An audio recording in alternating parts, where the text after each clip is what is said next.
प्यारे देशवासियों, अब समय आ गया है कि जो सत्य, जो ज्ञान ईश्वर ने मुझे दिया, वह ज्ञान, वह सत्य हर भारतवासी को भी जानना चाहिए। देशवासियों, कभी आपने सोचा जिस सनातन धर्म की स्थापना द्वापर में श्री कृष्ण जी ने की थी, वह कलयुग में आते आते कैसे हिंदू धर्म में परिवर्तित हो गया। जिस देश के राजाओं ने विश्व विजेता सिकंदर की सेना को भारत की सीमा के अंदर नहीं घुसने दिया, उस देश के राजा कैसे लुटेरों के अधीन हो गए। कभी आपने सोचा जो देश 6वीं शताब्दी तक सोने की चिड़िया हुआ करता था, जनता संपन्न थी, आज उस देश की आधी आबादी गरीबी रेखा के नीचे अपना जीवन व्यतीत कर रही है। देशवासियों, जब मैं सतोपंथ में साधना के दौरान मैंने यह प्रश्न परमात्मा के सामने रखा, परमात्मा ने आत्मज्ञान के रूप में जो ज्ञान मुझे दिया, जो सत्य बताया, वह आज मैं आपसे कह रहा हूँ।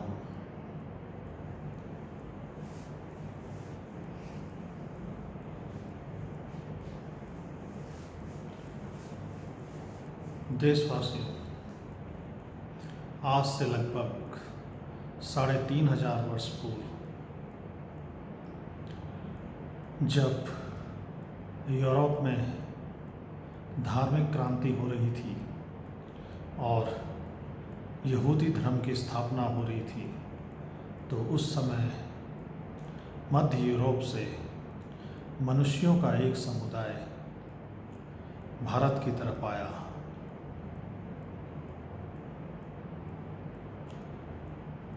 देशवासियों, उस समुदाय को हम आर्य कहते हैं।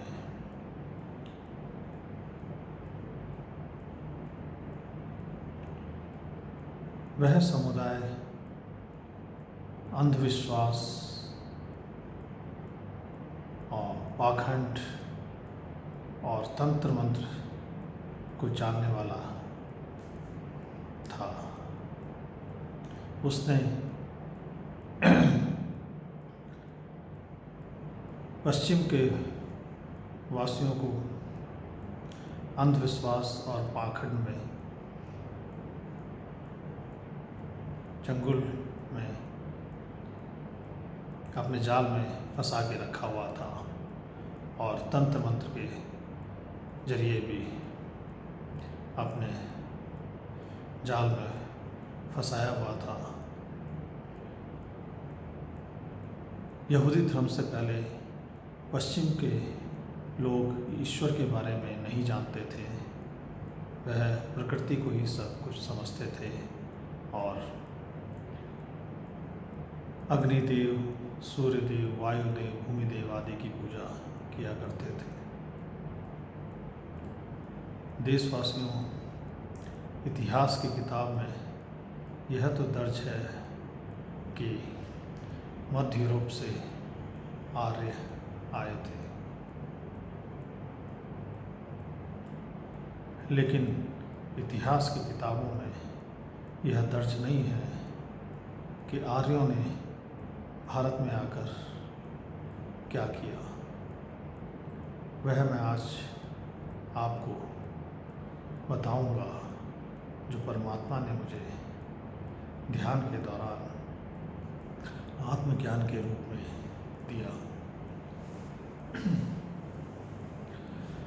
देशवासियों, सामान्यतः ऐसा होता है कि जब मनुष्य किसी दूसरे देश में जाता है तो उस देश की भाषा को सीखता है, परंतु आर्यों के समूह ने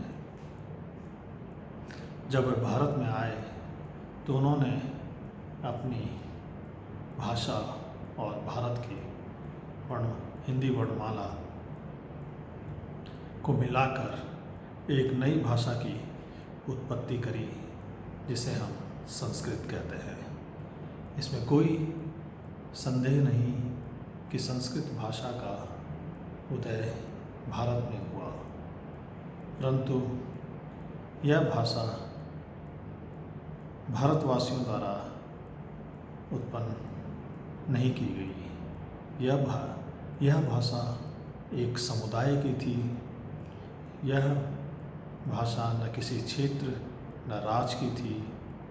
यह संस्कृत भाषा एक समुदाय की थी, जिन्होंने अपने को आर्य कहा।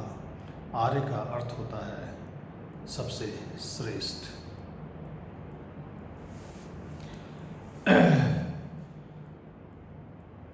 आर्य जो कि एक कला में दक्ष थे कि वह मनुष्यों को पाखंड, अंधविश्वास और तंत्र मंत्र के सहारे मनुष्य को अपने जाल में फंसा के में सक्षम थे। तो जब वह भारत में आए तो उन्होंने यहाँ पर भी ऐसा ही किया। आर्य भारत में अफ़गानिस्तान से लेकर जम्मू कश्मीर के बीच में उन्होंने अपना निवास स्थान बनाया। वह वहाँ की जलवायु उनके अनुकूल थी, क्योंकि वह ठंडे प्रदेश से आए थे, तो इसलिए उन्होंने अपना निवास स्थान ठंडी जगह पे बनाया। यहाँ पे रहकर उन्होंने भारतवर्ष का अध्ययन करा और उन्होंने देखा भारत के लोग ईश्वर को मानते हैं। भारत के लोग सृष्टि के आरंभ से ही ईश्वर को जानते थे। द्वापर में श्री कृष्ण जी ने भी परमात्मा ईश्वर के बारे में मानव सभ्यता को ज्ञान दिया।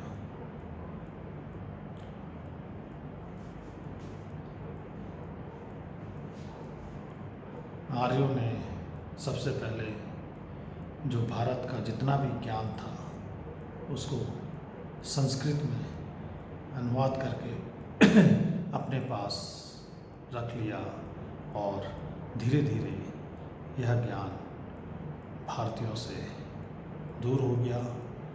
संस्कृत भाषा को उन्होंने अपने तक ही सीमित रखा।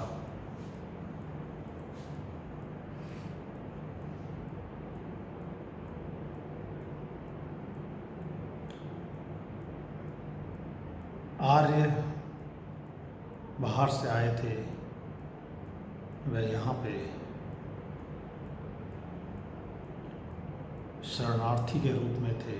उनके पास खाने के लिए नहीं था, रहने की व्यवस्था नहीं थी, लेकिन उनके पास एक कला थी,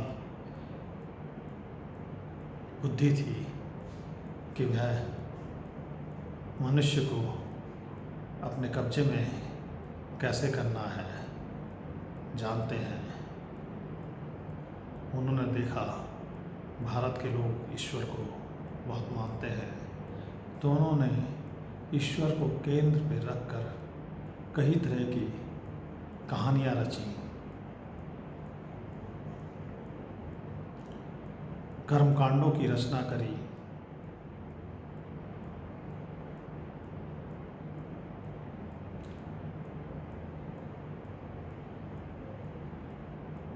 और पंडित जजमान की व्यवस्था भारत में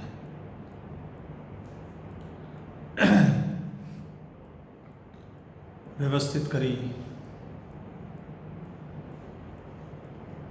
और पूजा पाठ कर्मकांडों के जरिए अपने लिए भोजन की व्यवस्था, दूध पीने के लिए गाय की व्यवस्था, गायदान के रूप में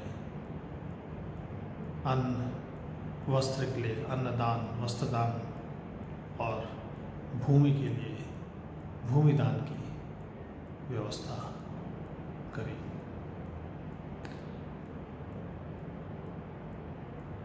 उन्होंने एक बहुत ही सुनियोजित तरीके से बैठ के पहले कहानियाँ लिखी,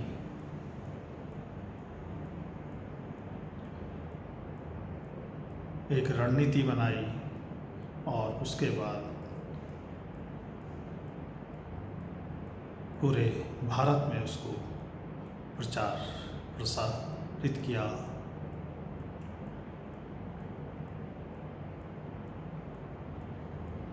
मनुष्य की स्वभाव होता है नकल करने का। पहले धीरे धीरे कुछ लोगों ने आर्यों द्वारा उत्पन्न की गई नई संस्कृति को अपनाया और देखते देखते यह संस्कृति पूरे भारत में फैल गई, जिसे आज हम हिंदू धर्म के नाम से जानते हैं। आर्यों से पहले भारतवासी सनातन धर्म का अनुसरण करते थे, पूजा पाठ आदि के बारे में नहीं जानते थे। सनातन धर्म का मूल होता है ध्यान करना, वह केवल ध्यान करते थे, परमात्मा का साक्षात्कार करते थे।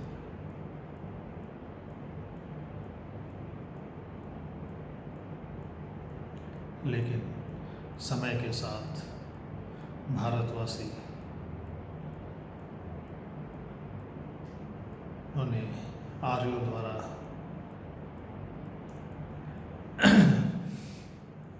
स्थापित हिंदू संस्कृति का अनुसरण करना शुरू कर दिया और अपनी सनातन संस्कृति से दूर होते चले गए।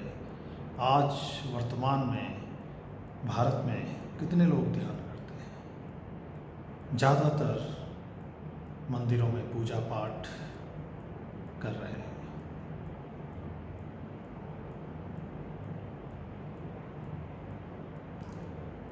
मंदिर सनातन धर्म की संस्कृति नहीं है। हमारी पुरानी सभ्यताओं, सिंधु घाटी की सभ्यता, हड़प्पा की सभ्यता की खुदाई में मंदिरों के कोई भी अवशेष नहीं मिले हैं।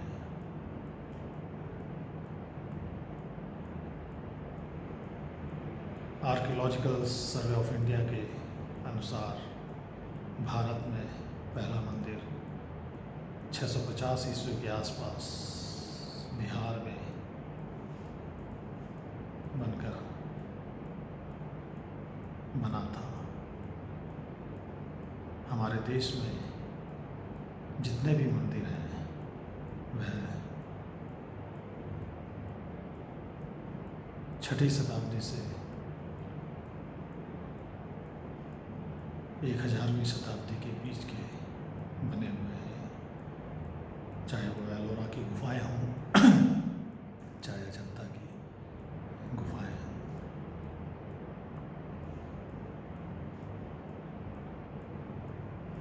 देशवासियों, आज जो हम संस्कृति का अनुसरण कर रहे हैं वो आर्यों द्वारा अपनी जीविका चलाने के लिए, अपने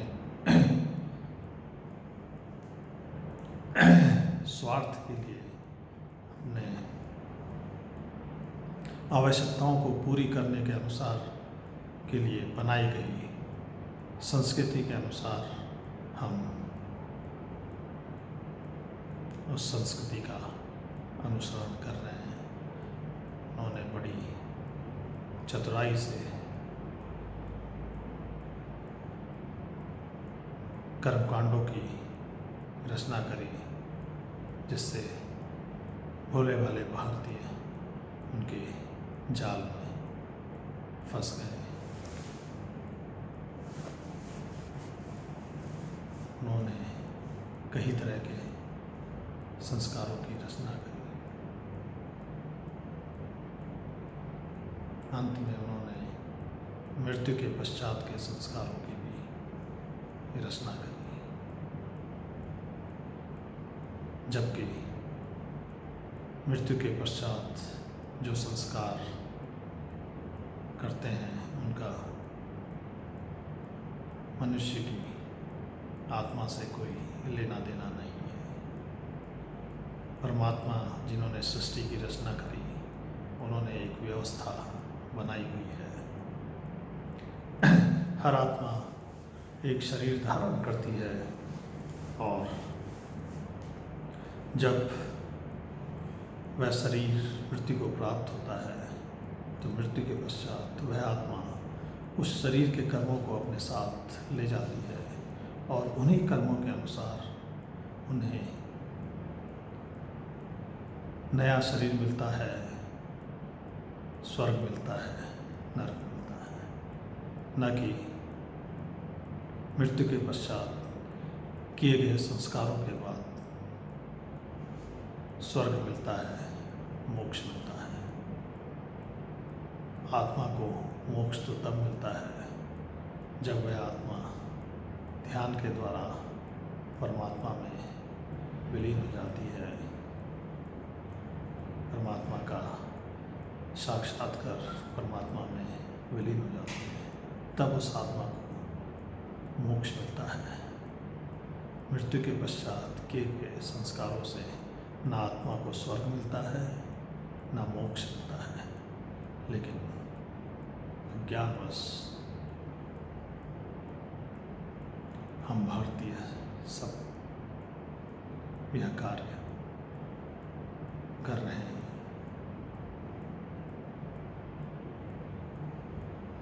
पंडितों ने, आर्यों ने कितनी अच्छी व्यवस्था बनाई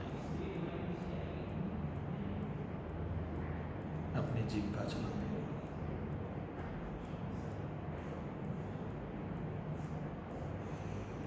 जजमान मेहनत करता है, धन कमाता है, पंडित जी आते हैं, पूजा पाठ करते हैं, नौ ग्रहों की स्थापना करते हैं, गणेश की स्थापना करते हैं, घंटी की स्थापना करते हैं, संस्कृत में बोलते हैं। जजमानों की समझ में नहीं आता है और पूजा पाठ करके अन्नदान, वस्त्रदान और धन लेकर चले जाते हैं।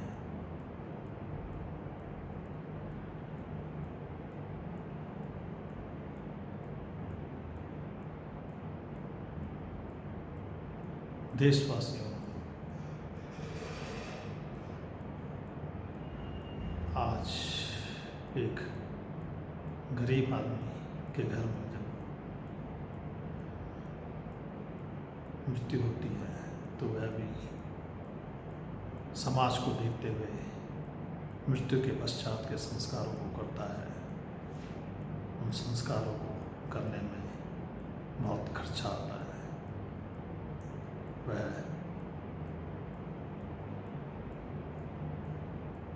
ऋण लेता है, ऋण लेके उन संस्कारों को पूरा करता है, जबकि उन संस्कारों का कोई लेना देना, कोई औचित्य नहीं है, लेकिन फिर भी वह कर रहा है।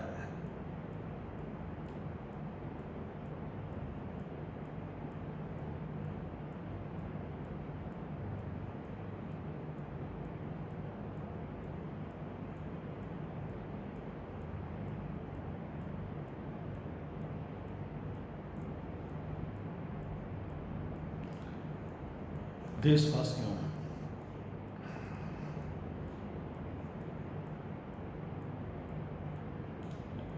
आर्यों ने पहले भारतीयों को कर्मकांडों के जरिए अपने जाल में फंसाया।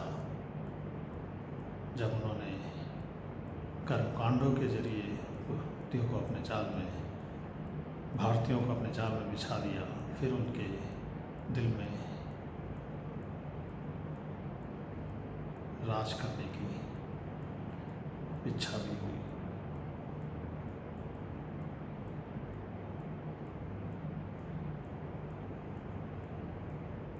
फिर उन्होंने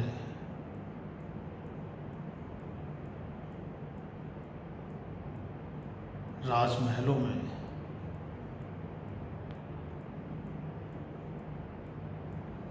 अपनी उपस्थिति दर्ज कराई और राजाओं को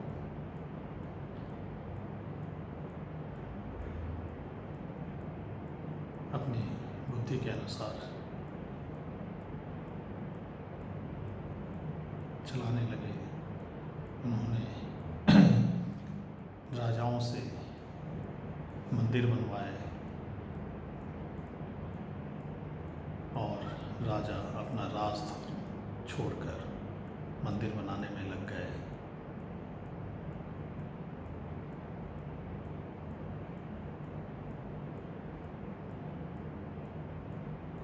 और उसी के बाद हम विदेशी शासकों के गुलाम भी हो गए।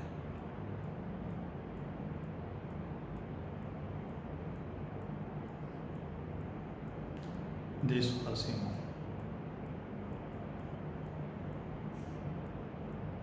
आज जो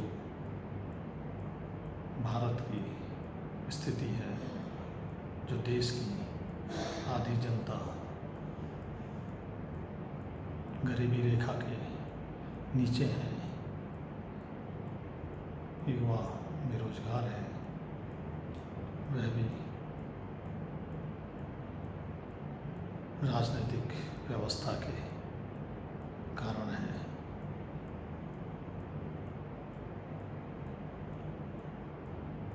एक राष्ट्र का भविष्य उसकी राजनीतिक व्यवस्था पर निर्भर करता है।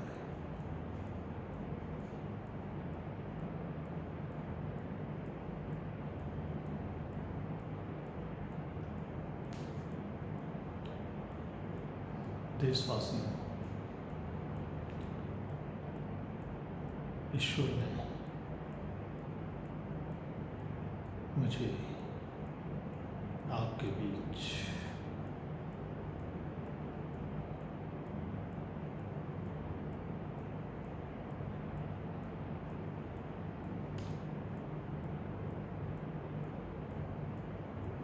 सत्य ज्ञान देकर भेजा है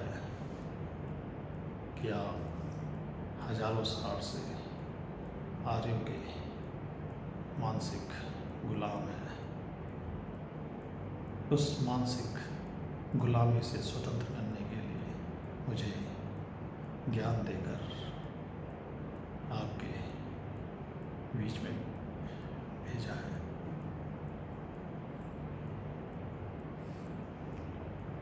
कुलदीप अन्य संगठनों की तरह कोई अपनी विचारधारा आप पर थोपने के लिए नहीं आया है। वह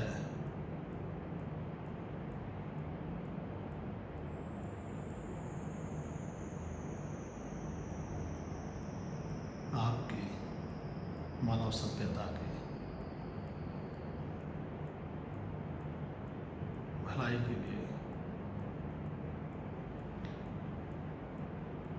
ईश्वर के निर्देश में मानव सभ्यता के लिए जो भी करना है उसको करने के लिए आया है। परमात्मा जिन्होंने सृष्टि की रचना करी है, वह इसके पालनहार भी हैं।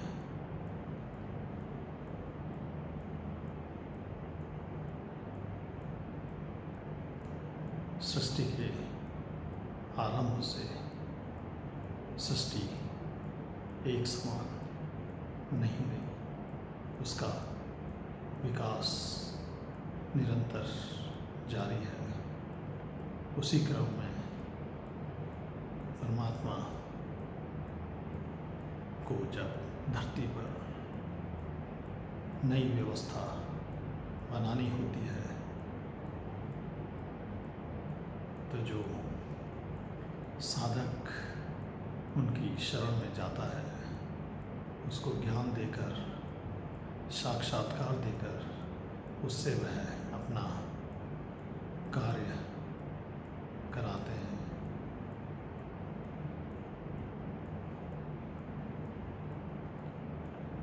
कुलदीप भी वही कर रहा है, लेकिन देशवासियों, कुलदीप ने आपको जगाने का बहुत प्रयास करा, लेकिन आपके चारों तरफ झूठ इतना है कि आप सत्य को पहचान ही नहीं पाए। इसलिए आज मैं सत्य आपसे कहने आया हूँ कि आप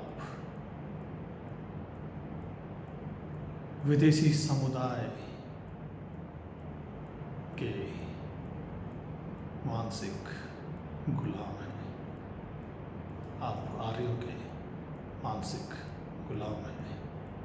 ईश्वर ने मुझे आपको आर्यों की मानसिक गुलामी से स्वतंत्र करने के लिए भेजा है। कुलदीप जो भी कार्य कर रहा है अपने भले के लिए नहीं कर रहा है। मेरा भला तो ईश्वर ने मुझे मोक्ष देके कर दिया है।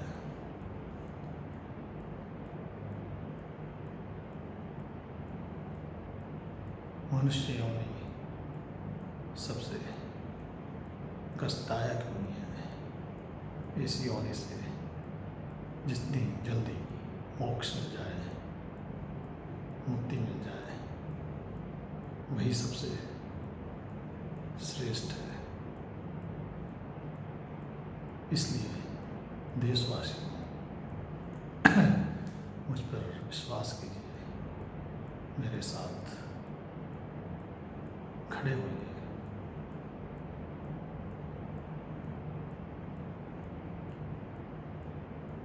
एक 140 करोड़ में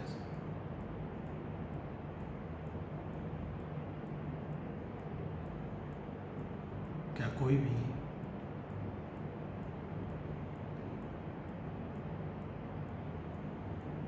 ज्ञानी नहीं है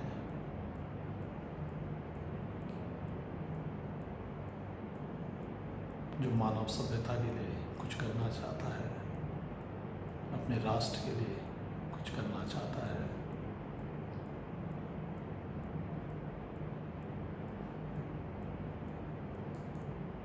वह तो मेरे साथ खड़ा हो सकता है।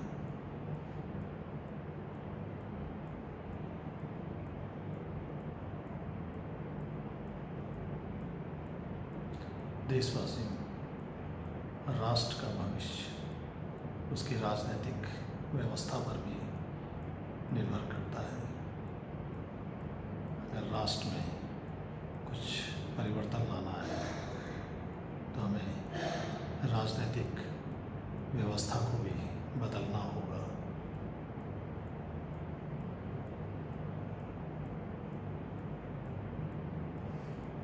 आज़ादी के बाद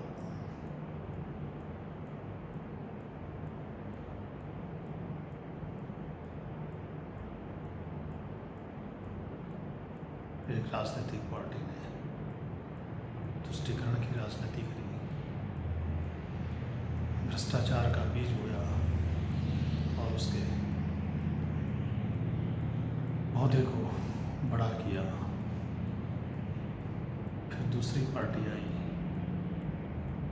उन्होंने भी बड़े बड़े वादे किए,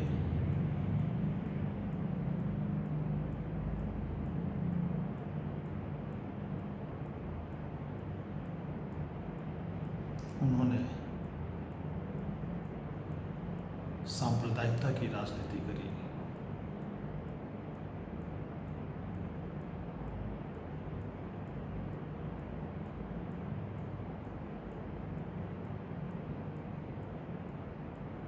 भारतवासियों को सांप्रदायिक बनाने का प्रयास कर रहे हैं।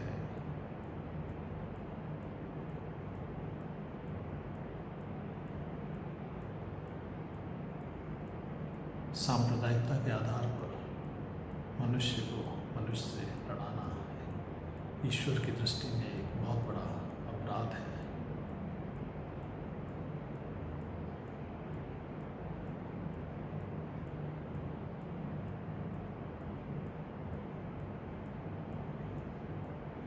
देशवासियों, अगर मोदी जी सही कार्य कर रहे होते, वास्तव में अवतार होते, तो ईश्वर मुझे आपके बीच में कभी ना भेजते। अवतार कोई मीडिया में प्रचार प्रसार करके नहीं बनता है। अवतार बनने के लिए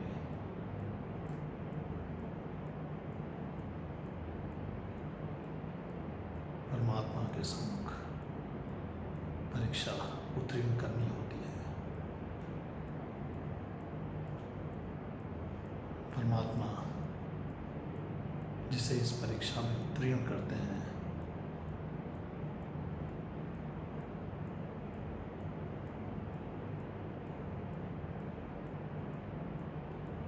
वही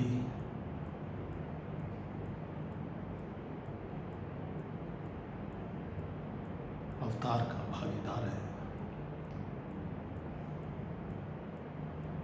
अगर भविष्य में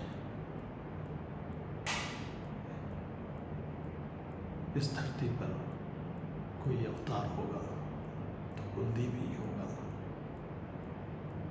जय भारत।